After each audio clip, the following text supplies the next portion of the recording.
Welcome to the Heartbreak to Happiness Show with Sarah Davison. If you're struggling with a breakup and you feel shocked, angry, betrayed, devastated, or sad and alone, then this podcast is for you. Best-selling author and award-winning host Sarah Davison shares how you too can get on with your life to heal, grow, and move from heartbreak to happiness. Here's your host, Sarah Davison. Welcome back to the show and to my Turn Your Pain into Power series. Today, my guest is Jenny Sutton. Jenny started her career in the UK in the NHS as a nurse, but in 2015, she decided to retire and hang up her NHS lanyard. Then things started to go horribly wrong in her personal life. Her 4 grown-up children left the family nest. Her career and business were no more, and her marriage was beginning to wobble with disconnection and differing values. Jenny became lost. She lost her purpose, her passion, her dreams, and her sparkle.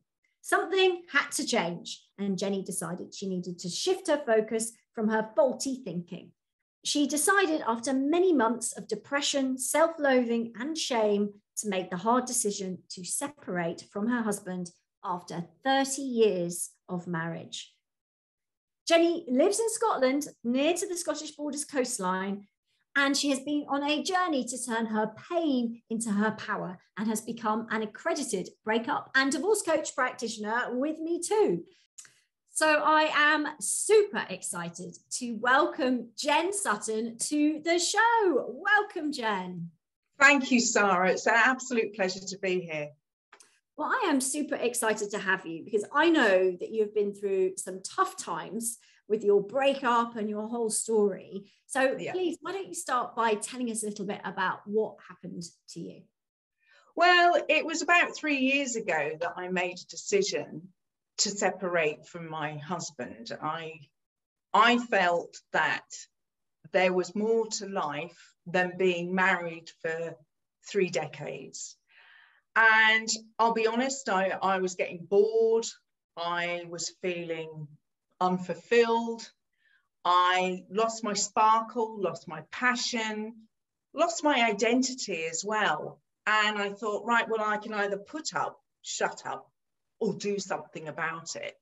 So I chose the latter. And yes, it was painful. I can't, dismiss that. It is, and it will be for everybody. But it was the need to find my sparkle, my purpose, and to really leave a legacy, I suppose. It's about the greater purpose on this planet. That's what drove me.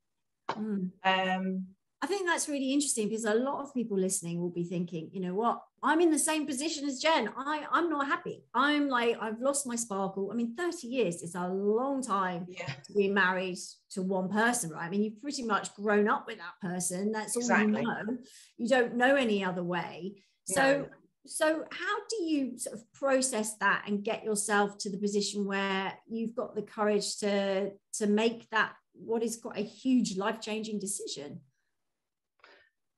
It was not easy, I have to confess. I think when we talk about roller coaster of emotions, I think that is a lovely sentence, but it doesn't really resonate the absolute crippling pain of making a decision. And even though I made the decision, it was not easy. And I still had, both mental and physical knots, to the point actually that I had to go for an examination to see if I had something sinister, because it was that painful. But for me to move on, it was about looking at the big picture. I didn't know what the future held. I knew that it would be exciting. I knew that I had my own little mantra, which is trust life, trust life.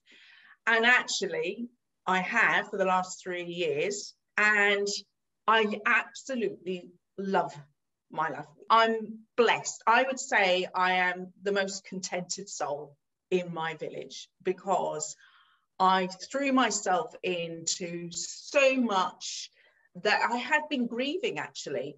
So when I was married, I didn't have a really connection with my community, and I wanted it so much. And yet it was the other party in my marriage who didn't necessarily want it. So I just carried on, and I was grieving that connection. And now I know so many people in this village that I live in, and I've only been here 2 years, than I probably have known in my lifetime. So yeah, I think it's about connecting with other people, recognizing the pain that you've got, working through that pain, and look at the positives, look at what drives you, what are your values. And if you think in the past your marriage hasn't really addressed, then that is true for myself, hasn't addressed your values, then your values become your compass, in a sense, of what you want in your life. And just go for it, because we only have a limited time on this planet, and let's just make it work. No, I love that. Go for it, indeed. So I know people listening will be thinking, well, I'm in a similar situation. I'm not happy in my marriage, but how do you tell your partner, and how do you manage that guilt, I guess, or that fear of how, you know, the fallout for them? Because obviously you've still got feelings for this person. How do you manage that? What would be your advice on that? I think when you come to a point of making a decision, you've actually been through the cycle of healing. You're almost a step ahead of your partner, in the sense of you've gone through the shock, you've gone through the anger, you've gone through the denial, maybe the bargaining, all in your head. And that resonates with me, because I thought at the time, okay, I can put up and shut up. I can be the best mum in the world. I can keep the house tidy. But is that enough? Is that what life is about? So this is this bargaining aspect that's going on in my head. So I was a little bit further down the line, and I knew that I had to make the decision. So the way I said it was, you know, this marriage isn't working for me, and I'd like a separation. And just say it as calm and as unattached as possible. Be really grounded. And so you're saying it with grace and not displeasure, and not pointing the finger, not blaming. So that I think that's why I was so much more calmer, was because I had worked through some of these emotions of the healing cycle. Whereas obviously my other half, which I'll talk about in a minute, my other half, my husband, my ex, it was news. It was news, although I think he knew deep down that I was less than content.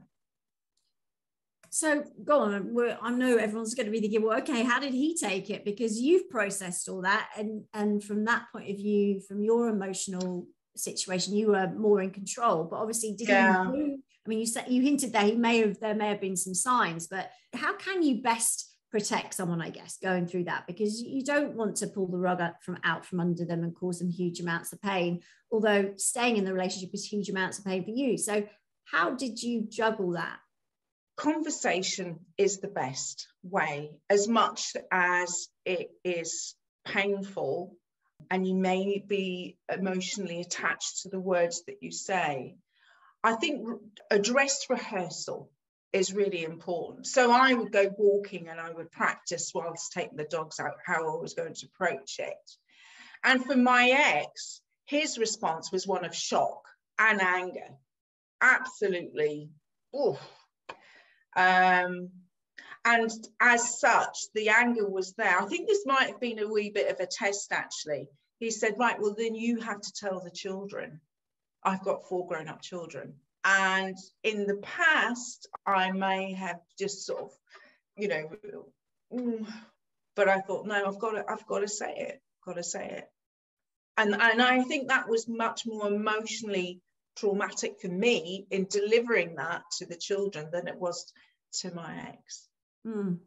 So I guess that must have been one of the hardest things going through the breakup to do, to deliver that message to your kids, even though they were grown up at the time. So what advice have you got to people who are listening right now thinking, gosh, yeah, well, how do you tell the kids?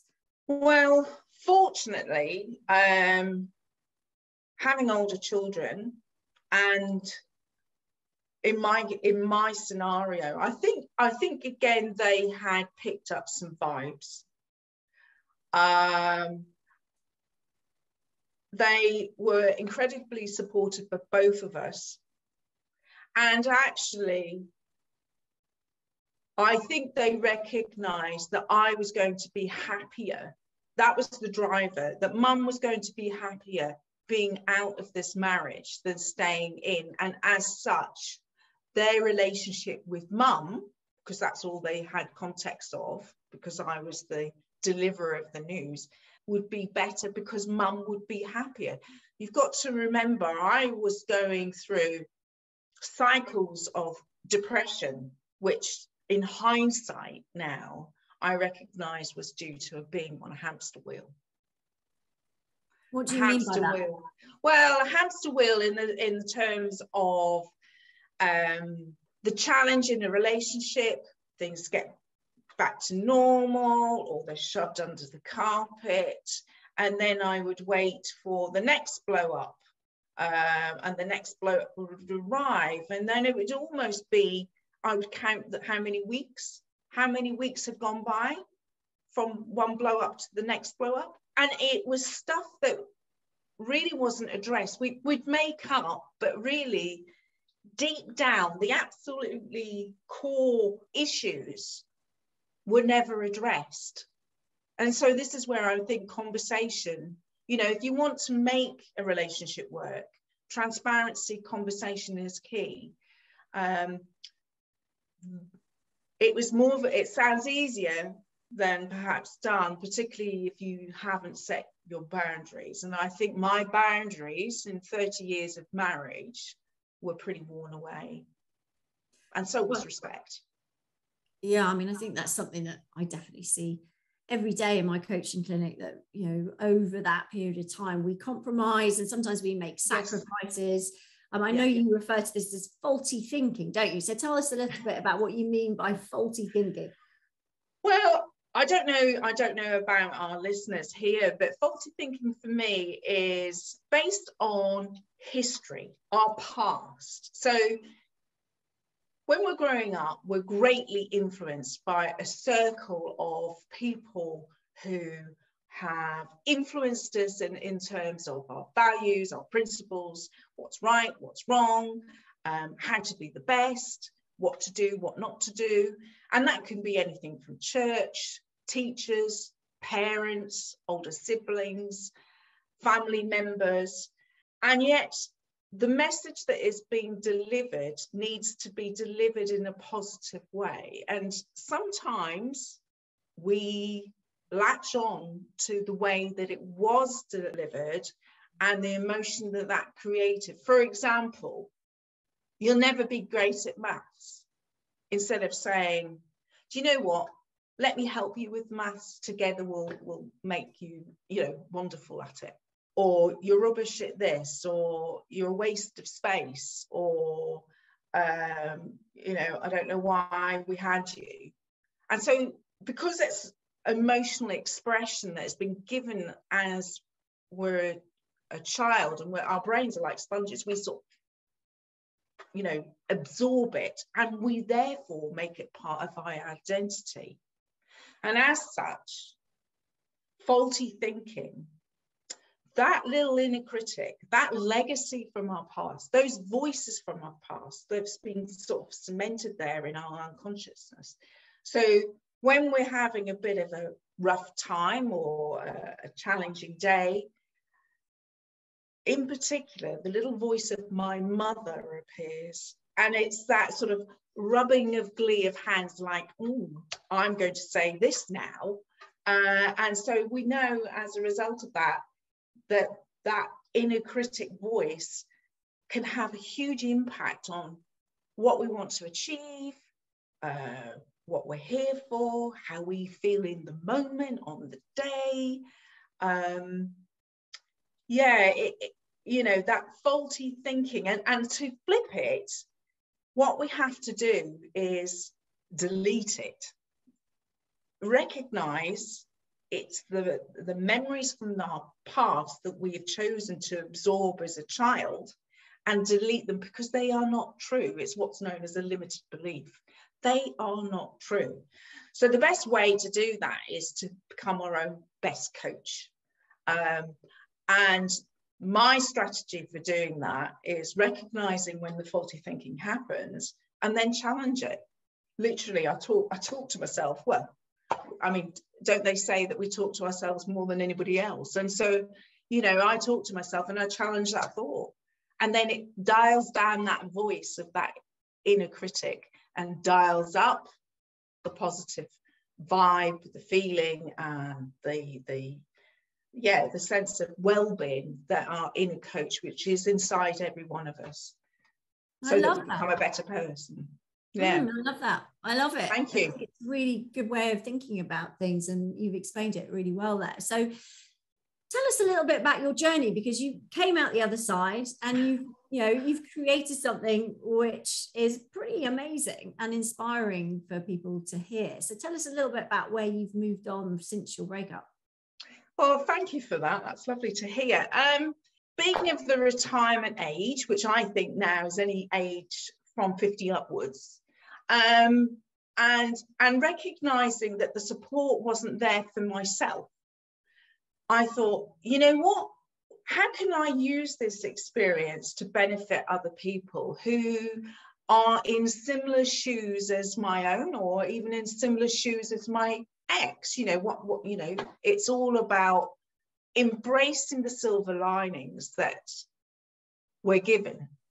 And so I thought it was really key to create a business around, specifically for people who are in their retirement years, to help them in whatever shape and form their breakup or divorce process is in, because we're all unique, and there is not one size or one experience that fits all.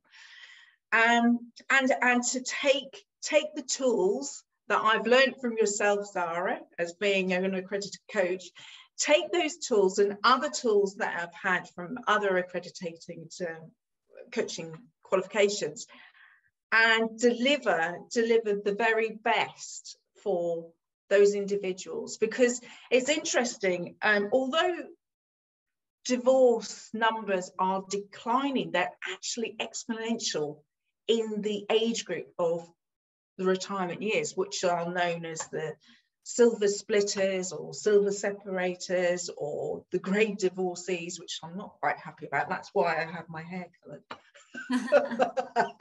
But yeah,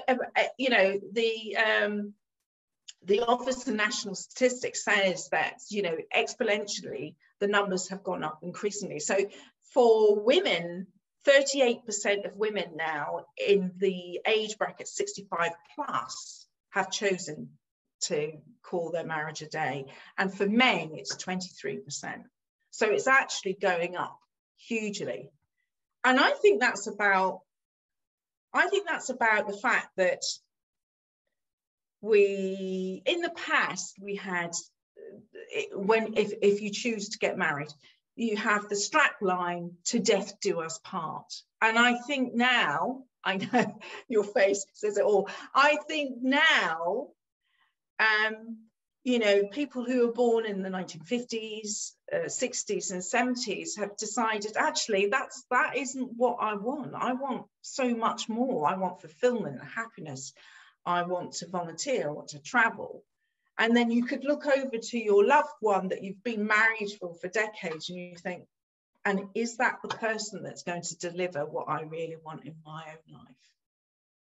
And it's interesting, isn't it? Because I think you're so right. The silver splitters are 50 plus, actually. That's the only group in society where the marriage rate is increasing, which I find interesting, because I think previously, I think if you got divorced or separated in your 50s, you sort of thought, well, that's it for me now. It's sort of slippers and blue rinse brigade. Yes. And now it's so far from that, isn't it? I mean, now Yes. it's like, right, let's go on an adventure holiday. Let's sign up on the over 50s dating apps. Let's get back out there. Let's get exploring. Let's meet someone new.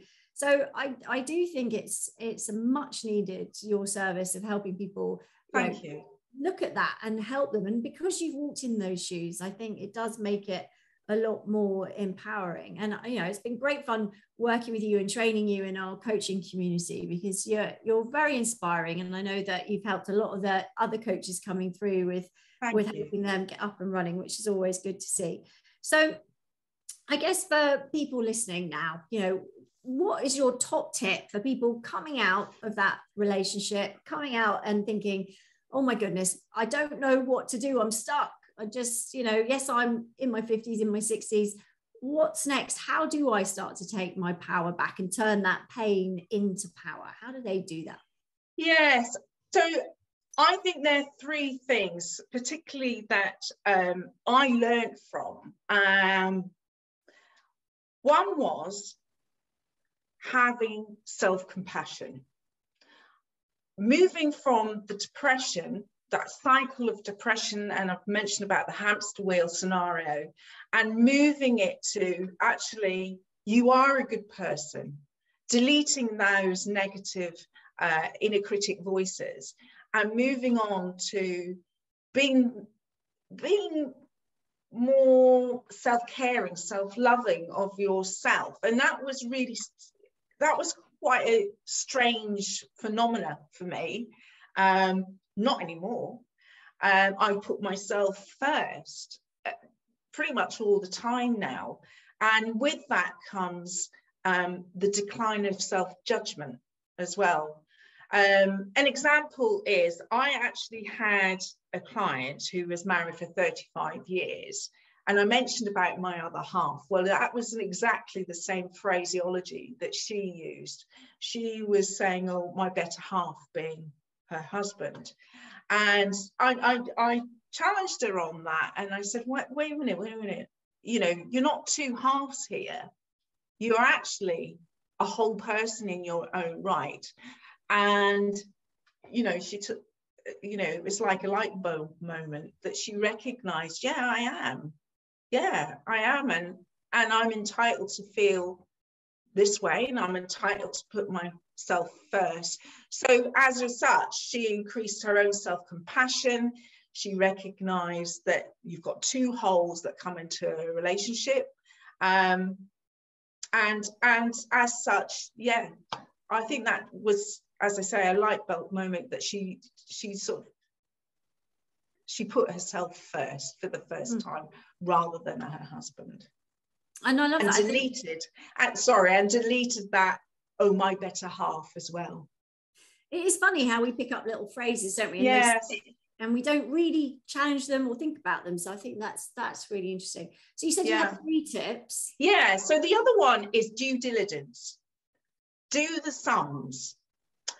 So, right, learn from your mistakes. So I'm going to share a mistake. Separation agreement. My ex went to the solicitor, got a free first consultation experience with the solicitor. I don't know where he got all the other information from, maybe online, Google, and drew up a separation agreement saying that Jen's going to have this, I'm going to have this, we agree to this, so forth and so forth. For 2 months, I had my ear bent to say, have you signed that agreement yet? Have you signed it? And the day after my birthday, 2 months later, I just thought, excuse my French, sod it. I'm just going to sign it because I just have had enough.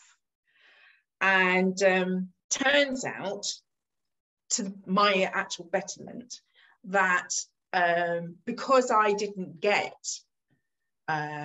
solicitor involvement from the point of a separation agreement, it was as good as, being ripped up. It was worthless. Thank the Lord. thank the Lord. But the whole process was really very, very challenging. So what I would suggest is do your sums, get due diligence, make sure you know what's in one's bank account, joint bank accounts, also what matrimonial assets you've got, even matrimonial assets that you've got prior to getting married. There's still a value. Artwork, cars, everything should come into the equation. And don't be fobbed off with, well, I had that before we got married, so it's mine. So we'll deduct that amount from the actual, whole matrimonial pot. Yeah. Don't be fobbed off with that. And the other thing is pensions. So being in your retirement years, you possibly are coming up to pension time, or you're pulling your pension or some percentage of pension. From the date of separation, make sure that you've got a value up to that point of what your pension is, or your partner's pension is, and ideally look at the whole cash equivalent as well, particularly if you're looking at splitting your pension. So yeah, I think that would be my other top tip there. Do your sums, do your due diligence. Love it. I think it's really good advice. Not getting fobbed off is essential, and it can be quite tricky, especially if you're feeling a bit guilty, or especially if that person is putting pressure on you, or it's maybe being a slightly toxic relationship. So yes, absolutely. So, gosh, Jenny, what you've done is turn that pain into power, and you've set up your coaching business, and now you're helping people all over the world manage their breakups. And I know your company's called Untying the Knot. Tell me, just as my final question, what do you love most about your coaching business? Oh, I think you've said it actually. Pain into power. It's about having empathy for the individual that's in front of you, keeping yourself detached, but understanding where they're coming from, that their journey is unique, what they're experiencing, and just almost a little bit of tinkering, either with their mindset, their physiology, how about their own personal energy that they're carrying, to the other things which are much more action focused in terms of getting your team together, your breakup and divorce team together. So, I've mentioned about a solicitor, but your exercise buddy, a coach, somebody who you can really trust or keep aspects confidential, having that support network, and then looking at step by step, real tiny little steps, because you can't do a huge leap. I think because you're in such emotional trauma at the time, and you're trying your best as best you can, little steps to the future, I think is the wonder and the liberation and the authenticity that you find within yourself that perhaps has been tucked away. The top of the Pandora's box has been opened, and yeah, it's exciting, it's exhilarating, and yeah, just to help people along that journey. I just think it's wonderful, and it is my raison d'etre. Oh, I love that. I love it. And, I can see and I can hear your passion for what you do. And, I just want to thank you so much for being a guest today on the podcast. You definitely have turned your pain into your power, and you're using that for the good and helping others all over the world. So thank you, Jenny, for being such a fabulous guest. Thank you, Sarah. Thank you. Love it. That's it for today's episode. If you would like to book a free discovery call with Jen, then do head on over to my website, saradavison.com. Click on the book a coaching session button, and you will find Jenny's video there where you can book a free discovery call with her to find out how she can help you move through and turn your pain into your power. Do check that out, and I look forward to you joining me on my next episode. That's it for today's episode of Heartbreak to Happiness. Don't forget to subscribe and leave a review to win a free ticket to one of Sarah's virtual retreats. The retreats are a transformative combination of live webinars with Sarah herself, coupled with empowering online video programs designed to help you cope better with your breakup and start feeling happy again. For more details, head on over to heartbreakttohappinesspodcast.com, where you can also get a copy of Sarah's free gift.